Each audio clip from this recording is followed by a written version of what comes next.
It's the place where high-speed rail meets high-speed road. In the West Midlands, HS2 crosses the M42 no less than 3 times, and in each of those locations a bridge is needed to span the carriageways. Is it disruptive? Well, yes, but not as much as you think, thanks to prefabrication and a natty machine called the self-propelled modular transporter. What you see behind us is 2 sections ready to go, each weighing about 1,000 tonnes with 45 metre spans, so yeah, quite impressive kit. And these are being used in quite a few places on HS2, aren't they? Because clearly it is better to build by the side of a busy motorway or a road or railway line. Yeah, we use them across the board. I think the technology and the methodology of building off-site and then moving into position, railway possessions, motorway possessions, is definite benefit for the public.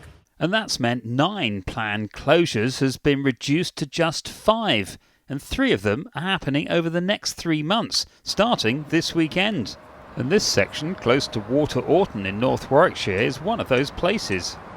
As you can see behind me, the spans are ready to be installed. They're on the special wheeled transporters and they will be moved across onto the motorway and then lifted into position to bridge the gap across the M42 and M6 toll.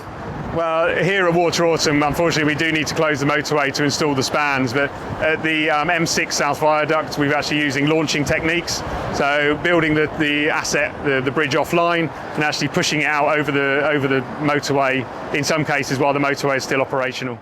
And this is that operation said to be a UK first, where engineers successfully slid a 4,600-tonne viaduct across the M6 without closing the motorway, significantly reducing disruption to drivers. It's quite a difficult job to get across the motorway. As you can see, they've taken part of the central reservation to build what is the piers that will support the spans that are being installed over the next few weeks. Not an easy job, I'm sure. So what will happen on Friday night, around 10 o'clock, we'll have the motorway closed.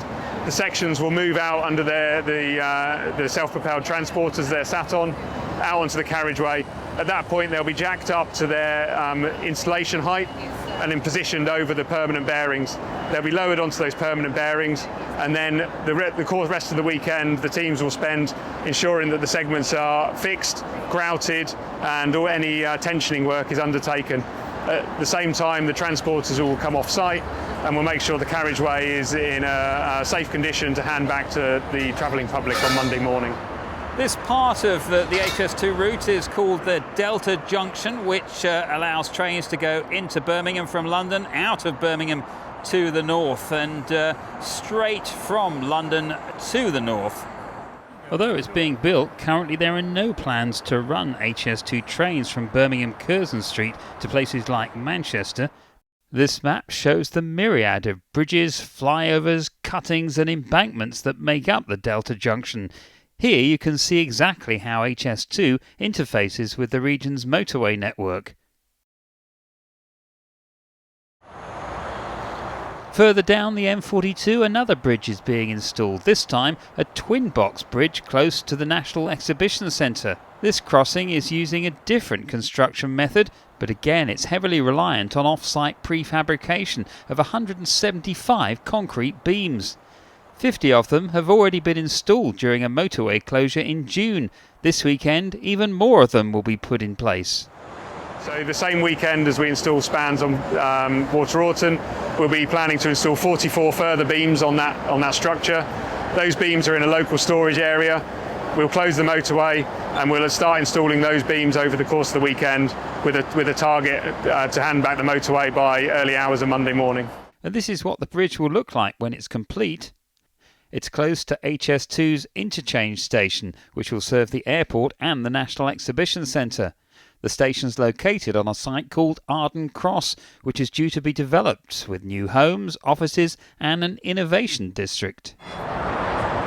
Further weekend closures of the M42 are due in August and September as further beams and bridge spans are lifted into place. Work on the third M42 viaduct is due to happen next year.